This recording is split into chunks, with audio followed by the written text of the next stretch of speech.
Welcome to No Filter Doctor, where we cut through the health hype, dig into what's real, what works, and what's backed by evidence.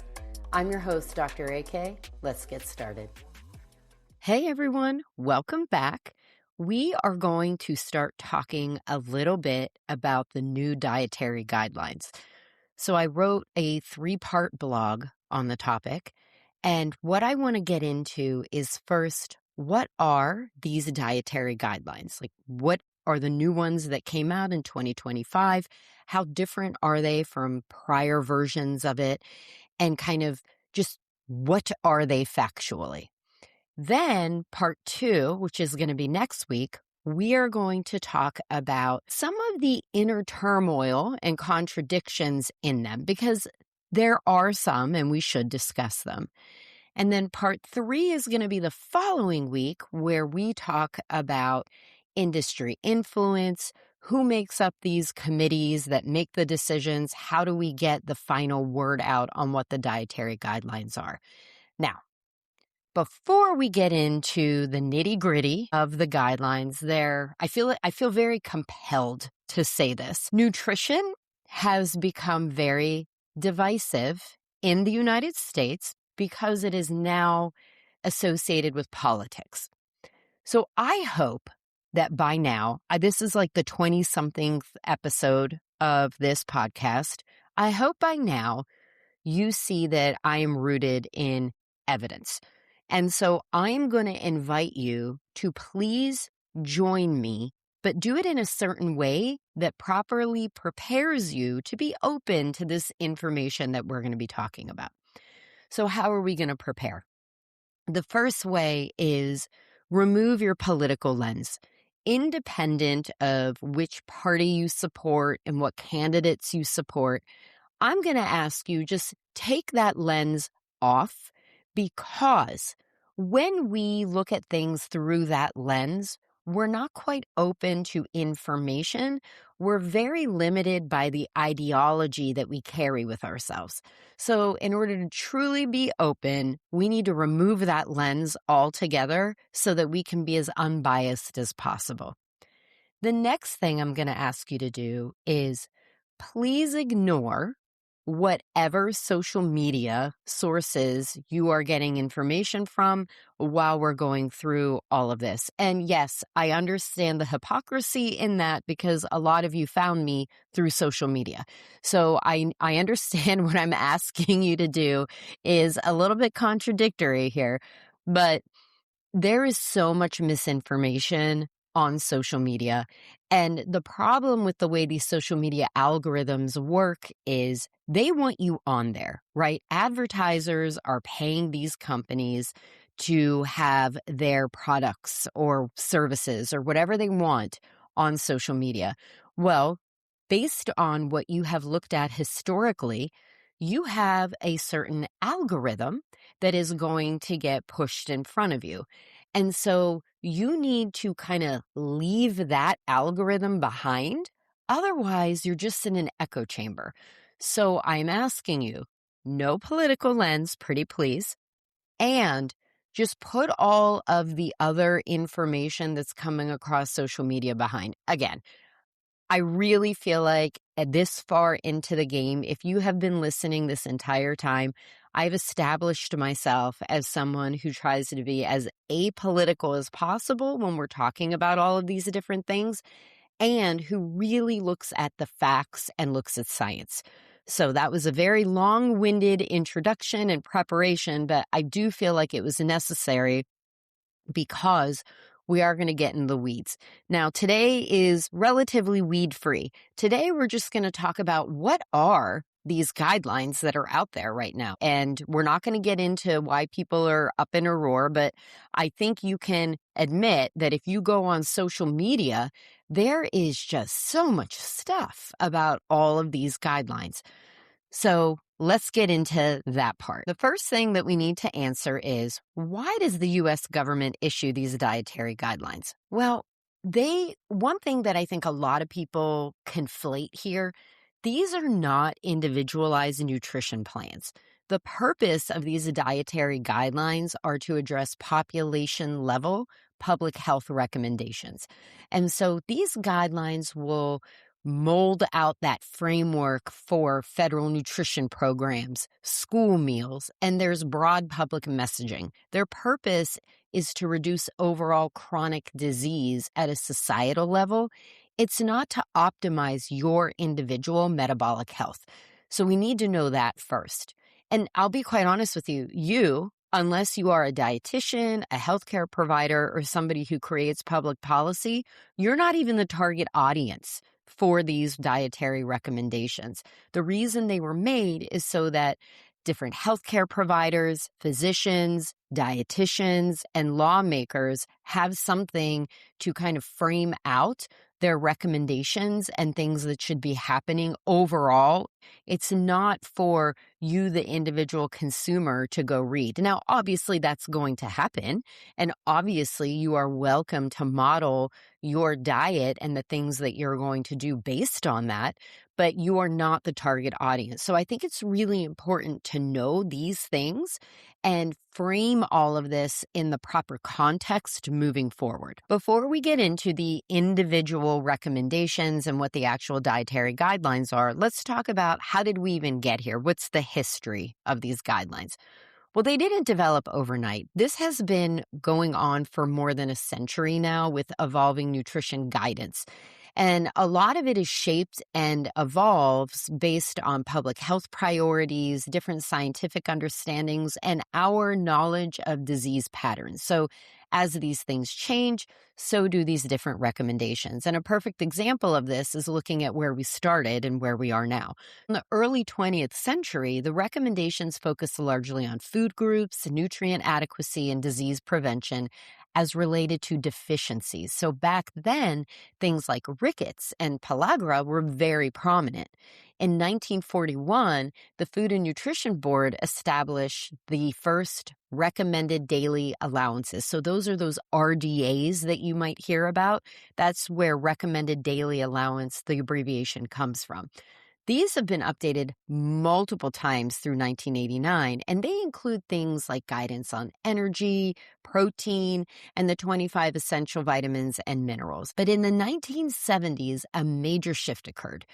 So the attention turned from nutrient deficiencies into this growing burden of chronic disease. And in 1977, the Senate Select Committee of Nutrition and Human Needs released the Dietary Goals for the United States. And this was a document that laid the foundation for what would become the modern guidelines for Americans. The first official dietary guidelines were published in 1980 by the U.S. Department of Agriculture and Health and Human Services.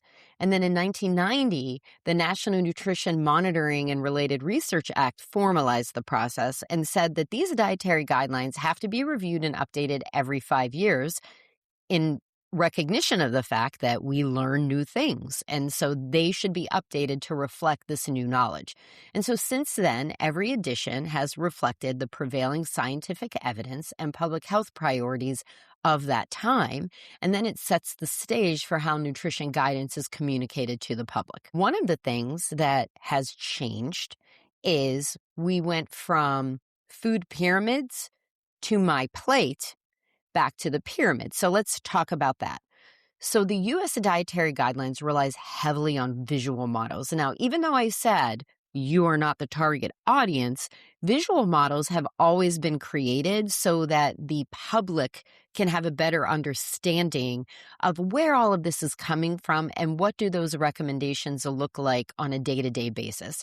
And so the original food pyramid tried to convey a balance between food type and proportionality, but it also introduced a lot of confusion about quantities, priorities, hierarchies. People got really confused. So over time, they got rid of the food pyramid altogether.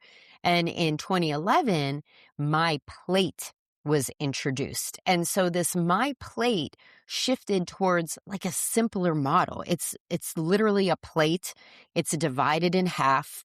There's one quarter that demonstrates a lean protein, another quarter whole grains, and then the rest of the half are fruits and vegetables. And this felt more practical. Well, the new guidelines switched. They went back to the my pyramid. So let's get into these 2025, 2030 guidelines. What do they actually recommend? These guidelines are a revised framework for the federal nutrition guidelines that emphasize food quality and degree of processing over nutrient-based targets alone. So the document centers its recommendations on diets composed primarily of whole, minimally processed foods, including veggies, fruits, protein foods, dairy, healthy fats, and whole grains. And it outright says avoid the highly processed foods and sugar-sweetened beverages.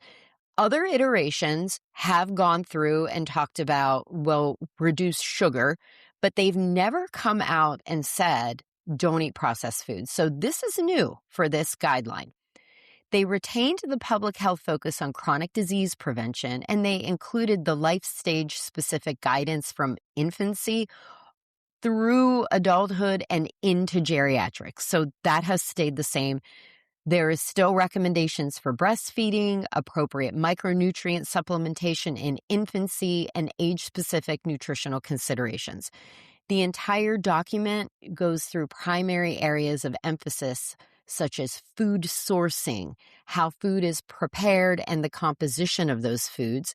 And then again, there's repeated references to reducing added sugars, refined carbohydrates, excess sodium, and highly processed foods. So that's the gist of what it says. And like we said, there's also this new pyramid. But how is that different from the prior 2020, 2025 iteration? The new guidelines, if you read them, they go right into like, these are completely different. These are the new age of food dietary guidelines. I mean, they really emphasize that. They did that in the press conference. They did all of that. But I'm not sure there's really that much difference. So some of this arguing that people are doing, I know there are differences. We're going to get to them. Yes, there are controversies and contradictions, and we're going to get to them too. But overall, they're not that different. Both of the documents emphasize diets that are built around nutrient-dense foods, including vegetables, fruits, whole grains, protein, and dairy. They talk about retaining limits on saturated fat. They both say less than 10% of total daily calories should come from saturated fats. They both recommend limiting sodium to less than 2,300 milligrams per day for most adults.